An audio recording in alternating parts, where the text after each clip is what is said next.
So there's been a bit of a fan theory going around lately from the Doctor Who fandom that a certain flux theory, if you will.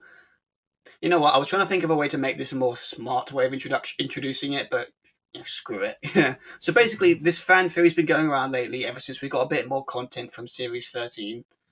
And would you like to explain what the theory is, mate? Yeah, so the Doctor Who Flux as what this series has been titled, which hasn't happened before, has it? Like a series hasn't been given a subtitle, has it? Yeah, this is the first subtitle of New Who. I mean, there was. I mean, the famous one is like the trial of the Time Lord. The trial Oh, of a is Time that like the Lord. Sixth Doctor? Yeah, his like 9-part serial was it? I think. But that Sure. that was like one. That entire season was dedicated to a series of stories that was all one big cohesive narrative. And I think this is the first one since then, at least in the show, I guess. So Sure. yeah, I guess you Um, could say it's a mini series of sorts. yeah, yeah, is it like a serial mini series thing, which is new? But I think we talked about that in a predictions thingy Hmm. before. We've talked about it before. What that means that it's a small like a shorter series. But I'm just looking up now. So the flux, the actual meaning of the word flux is the action or process of flowing or flowing out, which is, I guess, maybe the flow of time or something like that. Like similar to in Loki, you know how there's the sacred timeline. It might be Yeah. that sort of a thing, and then like branching timelines and branching universes. But the actual proper synopsis, I think I've got here of Flux. It says Doctor Who Flux will cross time and space to uncover the mystery of the Flux. Ooh, how very interesting. I don't. I'm not actually the biggest fan of the word flux and of the title. Um, it's very just sort of like generic sci-fi, like flux capacitor, you know. Hmm. But anyway, so the theory of what the flux could be and what this series will be about is that this whole series will be like a multiversal epic event thingy, so that like they said that they're gonna in the synopsis it says they're gonna travel through time and space and through different universes.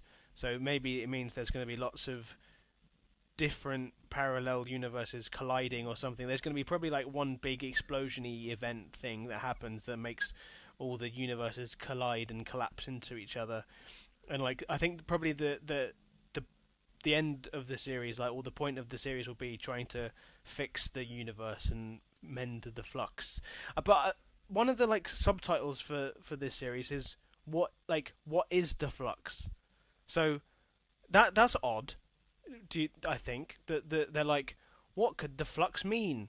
Like, surely that would be pretty obvious from like if it's like a multiversal thing. Surely you can understand that things are colliding, and that's what the flux is. But so maybe the actual term flux is like a thing,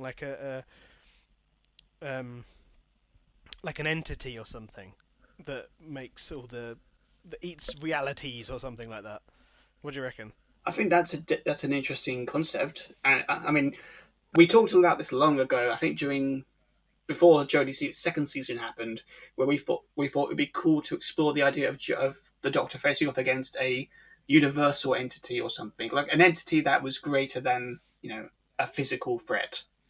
And Like similar to the the sun in that Matt Smith. What's the Matt Smith episode? The Rings of Akaten. yeah, Is like similar to that. yeah, like that, but on a bit of a grander scale. Because I mean, again, it's been a while since we talked about it, but I'm trying to remember bits of it, the conversation. And I think it was along the lines Hmm. of a mental threat or something. Oh, I, sure. I mean, if I remember what the episode is, I'll put it in the corner or somewhere on the link in the description. But yeah, it's I think the concept of the flux being a physical threat or an entity that could be interesting. This threat that is actually attacking the universe. Hmm. Because I've got the trailer up, and there looks like there is like a thing that's going over like a planet. And maybe that's the flux. It's that weird mush of mass. Hmm. Or the possible Chibnall theories here. Maybe it was the Doctor, because of course everything's got to be about the fucking Yeah, Doctor. the timeless child is the Flux. Ugh. Oh dear. Oh God! If that turns out to be Dear. true, God damn it, screw you, Chibnall. But yeah, then again, Well, I mean, maybe that is like the thing is, like I hope that the timeless child stuff is continued in this, so we have some sort of explanation. But maybe the flux is like a thing that relates to that. Maybe the timeless child doctor, like because that's supposed to be the doctor, is a different doctor from a different universe, and maybe the Ruth doctor is a different doctor or another doctor from that universe. You know, so maybe the Flux thing, like this series, will have other doctors, like a whole variety of different actors playing doctors, and like something like that. that's actually the second thing I want to talk to you about with this, because if this multiverse theory turns out to be true, and again, all the marketing seems to be implying it. For all we know, this could be a curveball. But if this does turn out to be the storyline for the series, and what do you think this could mean for the Timeless Child story arc? And you pretty much just summed it up there. That could be the resolution. And I'm not gonna lie, if that was the case, if that is what we're gonna get, I am fully on board with that, because again, I think it's fully established at this point. I'm within the last few episodes, Doctor Who episodes we did. I'm not a big fan of the Timeless Child arc. I hate how No. it's basically retconned and ruined Doctor Who's legacy, because again, mainly we talked about this earlier, but it's mainly because of agendas and the current people behind them thinking they're doing improving the show, for lack of a better word, and they're just making it worse. They're damaging it. And if I feel like if this was the end game from the beginning, then kudos to Chibnall, because he definitely got under our skin with the last reveal. So if this is basically the resolution to that, great, because this is a great way of saving face and also resolving everything without you know you know burning down the fandom. And if anything, it got a rise out of us, so it shows that we are that passionate. And it's essentially saving us from our concerns from before. And yeah, I think this in overall could be a very compelling story. That storyline. It is just a shame that in general the Chibnall era has been bogged down with bad writing and overtly messaging that's holding it back from being great. Yeah. I mean, like the thing is, it's like people say, like there is too much message, like deep messages in this. When it's like there's always been politics and messages in Doctor Who, but it's been more subtly integrated into the plot. That's I think is the problem. I don't think the fact that there is messages is the problem. It's the fact that they're so basic and surface level, like you know, global warming is a thing, and please stop. like that's like almost a verbatim a quote from an episode. Yeah. He's like, oh yeah, don't if you guys don't change, we're gonna die. Yeah. Like okay, so like I think that's probably, but I think that's been a big a verbal concern from the fans that I think hopefully this series will fix. If that's I hope that Chibnall does listen to the reviews, even if they're quite negative, and he probably wouldn't want to listen to people like putting his name in the dirt. Which also it's something that I thought of just now when you said that. I don't know if this was Chibnall's plan all along, because if it was me writing like a really controversial thing, I'd be like I wouldn't want people to hate me for years. Like, because it's been what a year or so since the most recent series, so we've had maybe 2 years. I think we've had a long time to really resent him for putting that in. And if that was me, I wouldn't want to put that in, even if I was going to resolve it. Like, you'd want to resolve it by maybe the end of a series, not the end, not the like that's the end of the series cliffhanger. Yeah. I just feel like I wouldn't want to people to act like an entire fan base of people to absolutely hate me if it was gonna even if I was gonna resolve it. Yeah, I agree. I do think that Chibnall didn't go out of his way to destroy Doctor Who, because I mean you'd have to be a fucking idiot to do that. And I'm not gonna lie, there have been Yeah. points where I do think he is a fucking idiot, because some of the story choices and writing choices have just been bloody ridiculous. But I feel that that's just more of the lack for the fact that he probably just wasn't the best man for the job. I do feel like he did begin his, or I say begin, he did start off trying to intentionally write a series that could have been amazing. And when you look at it in the grand story so far, at least from series 11 to 12, and the possible implications of what we could get with series 13, there is a story there. There is a potential story there. The problem that it always boils down to is the execution. And we've got a full series with series 11 where it was mostly standalone stuff with only literally one episode setting up the Timeless Child storyline, and most of it was about very simple, easily in your face messaging and stories and villains and characters that really weren't that interesting, companions and all, and the Doctor too. And then you've got series 12, which sort of had bits of improvements here and there, but it was mostly the same. Some of it even worse. I mean, that goddamn episode about global warming is like that's the lowest. Everyone knows what I'm talking about. Is that Orphan? Was that Orphan 50? Yeah, that is the low point for Doctor Who in the last 10 years. Yeah. I just think, like, it's a terrible episode, but why has that bloke got green hair? Like, you know what I mean? Goddamn waste of the In-Betweeners actor. It's just a bit of a weird... I know. Well, the thing is, that was Jay from the In-Betweeners, and now Neil is going to be in this series, isn't he? Oh, yeah. Yeah. Yeah, he's in the trailer. That was a surprise. I didn't know he was going to be in it. Oh, that's the thing. They've just been so secretive. There's been no... Like, apart from this month, but this month has been absolutely ham with information. There's been no, like, information about it before. So, like, that was... When that happened in the trailer, I was like, oh my god, that's him. I like him. So, yeah, I don't know. But the thing is, he isn't the best actor. That's the thing. They're getting names in this, but the names aren't the best people. Like, have you watched... he's in Dad's Army reboot. And that's not the best movie, but he's not the best in it as well. Yeah, I don't know, man. I don't know. Maybe he's gonna be good. Maybe. Yeah, you have to be optimistic. Oh man, that dog though. I'm watching the trailer now. The bloody weird dog Chewbacca creature. Chewbacca, yeah. What's he doing in this? It looks so strange. Yeah. I mean, God, don't give us that. No, that. Again, don't give us Orphan 15 again, please. Oh bloody. But yeah. Oh yeah, with the bloody... Why was there a furry in that episode? Oh dear. Yeah, I get... Yeah, where was I? Oh yeah, sorry. That's a strange tangent. But yeah, there's sorry, getting to the point, sorry, because I tend to ramble. We both tend to ramble. But yeah, there's potential there when you look at it from the outer area of it. But it all boils down to execution, and what we've gotten so far has just been terrible. And considering every other big franchise has been influenced by this area as well, in worse ways, in some of it. Yeah, it's no surprise that a lot of people have been turned off by this, and I wouldn't be surprised if this new season doesn't even get as much interest. Again, I'm sure there's going to be people trying to push for it, and good on them. I'm still glad people do. There was an audience for it, but I mean, come on, we can all agree that Doctor Who has been better, and it could be much better. It could be amazing. It could be the show to watch when it's on air. But right now, it could have been better. It could have been a lot better.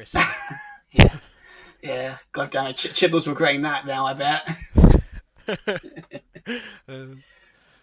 But yeah, like what you said, that it's good that there are still people who like it, and like when at first when people were like, I like Jodie Whittaker, and I was like, oh, I don't like Jodie Whittaker, what are you doing? But now it's like, if they enjoy it, then let them enjoy it. It's just we don't.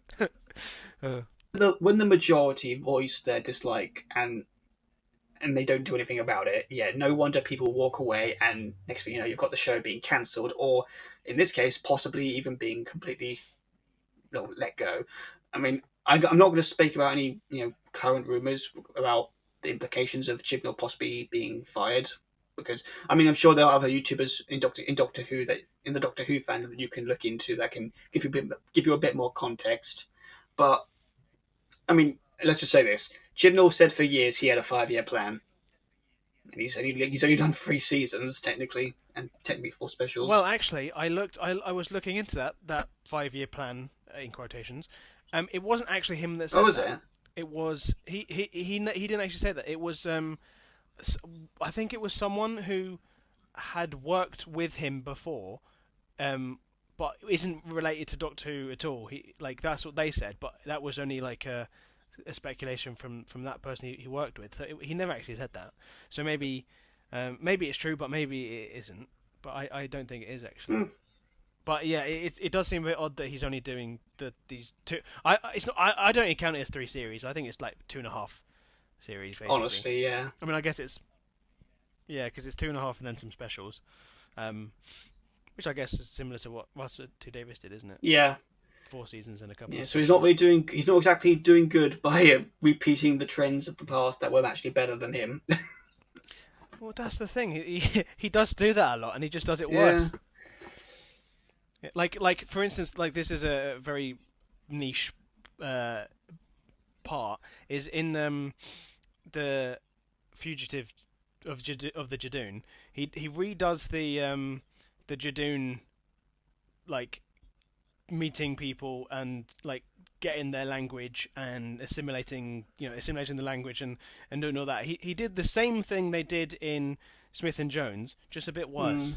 Like he did the very surface level stuff. It's like, oh yeah, that's what happened. Let's do it again. But he made it like so that in that it was like in Smith and Jones they said Earth English, but in this one they said human, when human is not a language. It's just a bit. They made it slightly more stupid, which is a bit odd.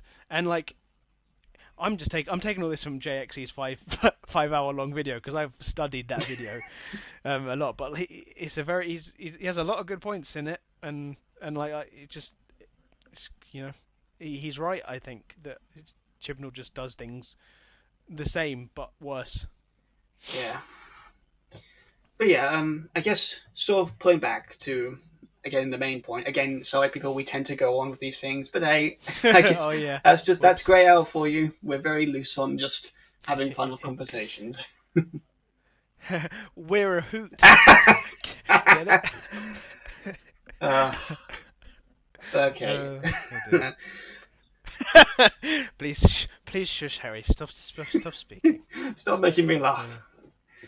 So yeah, if this theory turns out to be true, I would be all for it because I think I've explained this already in variations throughout previous videos before, but I think I'll summarize it officially here. I don't like the Timeless Child arc, mainly because it ruins what could have been a very much more interesting arc. Because what I would have done is that taking away the bad writing and the bad dialogue and everything else character-wise that just doesn't work with series, the Jodie Whittaker era, you can't save that. But in terms of the story, the idea, the concept at least, what could have made this a lot more interesting in my book is that what they could have done is that in the end of series 12, keep everything mostly. Keep everything about the Timeless Child being the first, this unknown species from another dimension who was founded by the early Time Lords and they experimented on it. Keep all that. But instead of making it the Doctor, because again, that's bloody stupid, it's bloody ridiculous and disrespectful to the legacy of the character. And again, I've said this, and it's a bit predictable. And it's predictable too. It's very stupid. Like, oh, you are the chosen one. It's like that makes you special. Like, no, the Doctor has always been special because of his actions, because of his honourable actions of just being kind, being a Doctor. Not you were the chosen one. You were the secret all along. Be proud of yourself. Whatever the jazz is. It's like screw that. I wonder if they put that in because they were like, oh, people aren't liking Jodie's Doctor as much. Let's just make her the most important person in the world. Then and so they can tick boxes and say, oh, the Doctor, he wasn't always just a white man. He was always these other characters. It's like, no. God damn it. The casting... Yeah, I'm not sure about that bit, but like maybe that was a decision or maybe that was just, whatever. But like, I think it is just like, oh yeah, people don't like Jodie. Let's make her the most important person. So that people will like her, and it's like, well, that's not why people like people don't like characters just because they're the most important character, like most important person in this universe.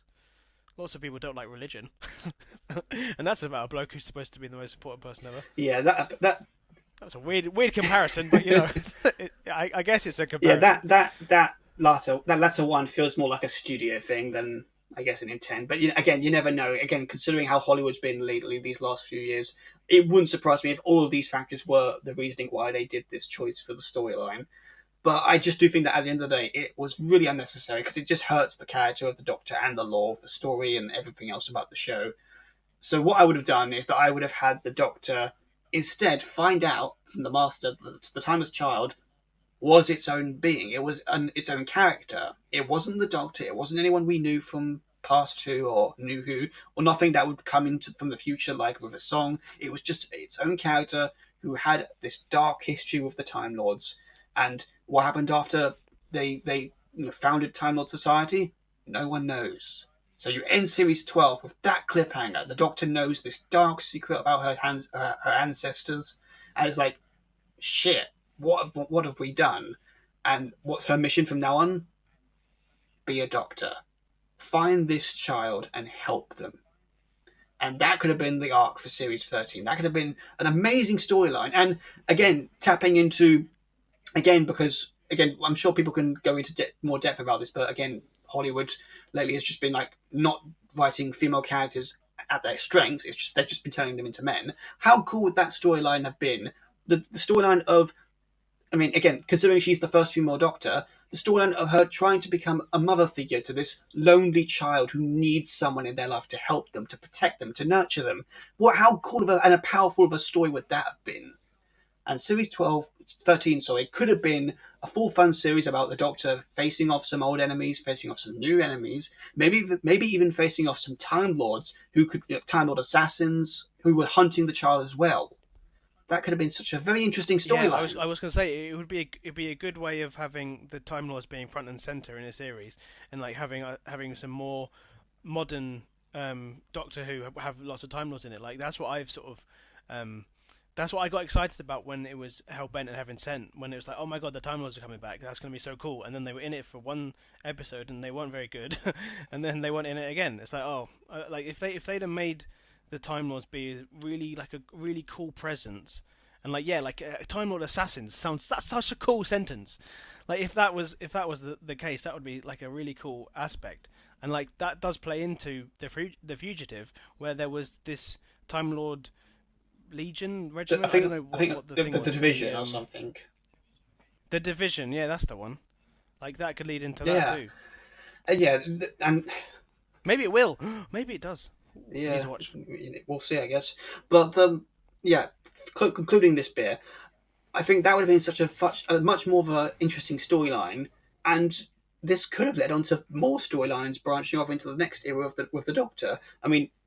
If Jodie was to stay, they could continue from there. But even if this happens with the 14th Doctor, we could have had the Timeless Child become a companion after we find them in the Series 13 final, and then going into the 60th, there could have been this big resolution to this, or it could have just been like a simple celebration. The child just happens to be there, is the substitute companion. But then going to Series 14, the Timeless Child could have become a companion, and they could have found their own identity, found their own way of living life with the help from the Doctor. And even before that, going back to Series 12, the idea of 13, god damn it. But yeah, in my vision of Series 13, the bloody confusing numbers. Sorry, mate. But yeah, I think the point I'm getting to is that the drama and the tension you could have built with this possible storyline of the Doctor basically trying to save this child, who would likely, honestly, be very antagonistic towards the Doctor, considering what her race did to her for no reason other than exploration, knowledge, power, and the journey of that too, the simple concept of that, of this character hating the main character and then growing to equally care for them and become a companion, maybe even a family member. Again, as I said, I'm sure we can elaborate on this in many other ways, but that storyline could have been so refreshing for Doctor Who, and it could have, as you say, reintroduced stuff that we've wanted to see for a while, like the Time Lords, like new concepts. Maybe Tech Tayun could have been the Doctor's. Yeah, that could have been. That would have been much more interesting too. And yeah, I think it boils down to this could have been possibly in one of the best storylines ever, but Chibnall chose to go in the very predictable path instead, and it's really hurt the show. Well, that's the thing. You can we can say all this stuff in hindsight. Like we can, it's like I find this about lots of YouTube channels that review anything, not just Doctor Who. It's very easy to look at something in hindsight and see why it's bad. But like when they're making it in the first place, they're like, oh yeah, let's go with this. Maybe they didn't realize that there were other things, and like because we've had loads of time to be like, oh, this is bad. Let's think of a different thing. So like I said, in hindsight, it would be a much better story. But you can say that about any episode of Doctor Who ever. In hindsight, you could have made this. In hindsight, you could have done that. But we've only got what we have coming up, this new series, to see where it does go. Maybe it does change some things and answer some of the things, and it may be a really good series. But then again, when this finishes, we can be like, in hindsight, this is what they could have done better. Yeah. They just need more people to maybe the writers should just get like some other writers to read through their draft and say and ask like how to make it better. Maybe that should be a more common practice. I do agree. It's difficult to come up with a story, especially when you're part of a big IP like Doctor Who. And yeah, you're right. There are cases where we've had storylines that have been okay, but could have been much better. Like again, looking at Moffat's final era, really. But yeah, I do agree. I think we can't give him, you know what? I was going to try and be nice, but no. I'm trying to be honest here, and if I'm being very honest, I think that he should have understood as a Doctor Who fan what not to change and what to change. And the one thing we should never have got on is this origin for the Doctor. I mean, even again, I'm forgetting the exact quote, but even I'm forgetting his first name, but Cartmel, the man who created the Cartmel Master Plan back in series like the classic series, even he admitted he never would have gone out of his way to reveal the Doctor's origins. He would have at most implied it. But what Chibnall did is basically just open the door. That's going to be really difficult to close, especially if in the end he doesn't reveal in this coming up season that it was all a ploy, that it's all part of this other thing instead. To close off with the last bit of conversation, if that does happen, if this is all indeed just a bit of a ploy, or maybe it's just the fans hoping for a solution, if it turns out the Timeless Child is canon, and that is going to be the canon going forward, and that's going to be what is going to have to be stuck with Russell T Davies in his era. Yeah, I'm not gonna lie. I really don't think I'm going to be sticking on with Doctor Who if that is going to happen. I mean, I still think I'll say this. I'll still give Chris a chance. No, Chris? God damn it, Chris. I'll still give Russell a chance. But it's going to be very difficult to really enjoy Doctor Who with this hanging over its head. And people can say, oh, well, what about that time the Doctor Who was meant to be human? Yeah, but that's a very... Yeah, they did sort of retcon that a bit. And honestly, I mean, again, there's been ways of them sourcing out how that's not technically canon in other source books, and people I think, to be fair, it was just one movie. People kind of tend to sort of ignore that, or at least block out that bit of information. But this was a full era of Doctor Who dedicated to this arc, essentially. And if the only way to get rid of it would almost be like getting rid of that era. And I feel like, again, as much as I don't like this era, that is a bit unfair on a lot of people who worked on this. But again, fans speak for themselves, their honesty, and I do feel like it's very unfair to Jodie as well. So yeah, I guess closing off a bit, what do you think about this? If this theory is true, what do you think about that? And if it isn't true, what do you think about that? Well, I was going to say if the Timeless Child does end up being canon and we have to live with it, I think people just go past it. I think they literally went past it in the episode that it's about.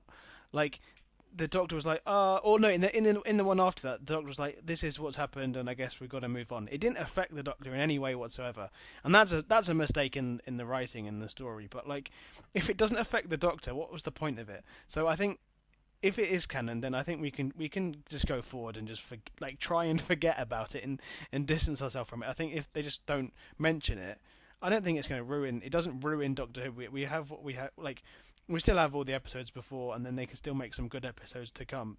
I don't think this one thing should tarnish the entire franchise, or like all the series to come and before. Like, if it's one bad decision, I think we can maybe not forgive, but we can forget.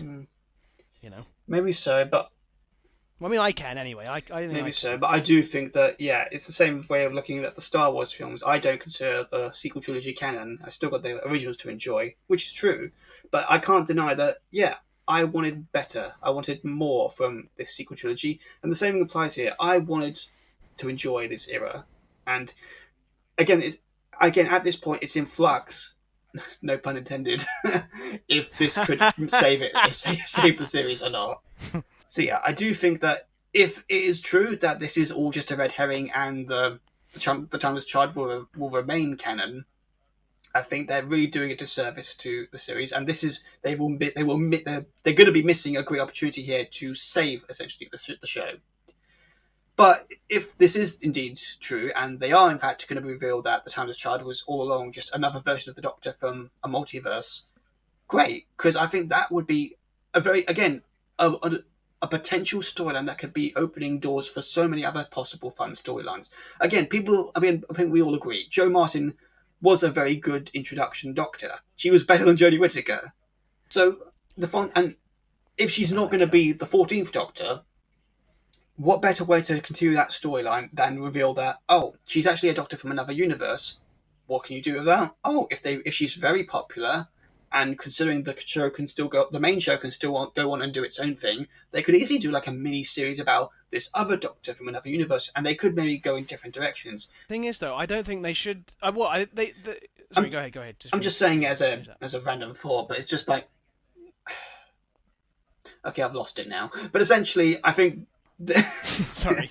But yeah, essentially, it boils down to the idea of the multiverse being tied into this all in the end could again open doors for much more interesting concepts for the show to explore in spin-off stuff and in the main show too. And I just also think it Sure, but what I was going to say is that they could do that with the Joe Martin spin-off, but I don't think they will because they haven't with they have an excellent Doctor who's very willing to do it, and he probably would be a really good Doctor in his own series with Paul McGann. And they haven't made him. They never made him a series, which they definitely should have because he was an excellent Doctor. But they didn't do that, so I don't think they'll do that for anyone else coming forward if they didn't do it for him, yeah which was a shame. But Russell T might do that in his because he said that he wanted to do a multiverse or like a not multiverse like a uh, lots of like a Marvel esque franchise where there's lots of spin-offs and stuff like that. He might do one of them, which would be great. I think that'd be so cool if they did a Paul McGann series. yeah. But I guess okay, I felt we get sidetracked too much. But yeah, I just think that there's potential for this storyline if it is indeed a big multiverse reveal. But if it's not, if it's just like, it's always going to be canon, you just thought it could be possible, yeah, fooled you. It's like, yeah, I don't think I'll commit to Doctor Who in the long run in areas. Was I feel like I'm becoming a broken record at this point. Nah, you've got to watch Russell T Davies. I don't think if you don't like this series, you're not going to watch the next series because it's No, going to be I think completely different. honestly, I'm going to give him a chance, but I think there's a way and a will to how you tell stories and how you do it with shows, and there's stuff you should never do, and I feel like the Timeless Child just broke open the thing you should never do with Doctor Who, and it just made Doctor Who that much more boring, that much more annoying to watch. It's not fun. Again, I've said this before, but it's not fun to be a fan right now of Doctor Who for me, and I want to be. It's the show I grew up with, but it's not, and again, we're at a crucial point at this moment where we don't know what's going to happen with Series 13, and it could be great. It could be everything we expected and wanted. It could be a saving grace for what's been so far a very bad run. And I want to believe in that, but if it's not, then I just feel like I'm going to be let down again, which I have been done twice now with the last two seasons. I would much rather commit myself to other shows, anime, other TV, whatever, that's going to be fulfilling me much more fun and investment than a show like this that's going out of its way to do stuff that honestly I don't think a lot of people are enjoying as well. So yeah, Mm. I guess that's my resolve for it. It's just Yeah, I guess. No, it's fair enough. yeah, I just hope it's a good final series for Jodie to finish off because like you said the run has been I mean, it's been terrible. Frankly, it's a really bad couple series. It's so bad that there's a couple episodes I just haven't watched because I just can't be bothered to sit through the terribleness. So I just really hope that these this series would be a good series, and her last couple episodes would be decent enough for us to be like to finish on a high note. Would be really it'd be. I mean, we've probably said this all like since series 12 came out, but I just hope that there'll be some good episodes. I just hope it'll be good, or even like bearable. Bearable would be nice. If just to give us some nice stories to end on, so we can look back on Jodie Whittaker's Doctor fondly, and not just like, she was the Doctor that was bad. Yeah, we can hope, I guess. I don't feel like we're gonna get it, but we can hope. Yeah, probably not, but I live in hope.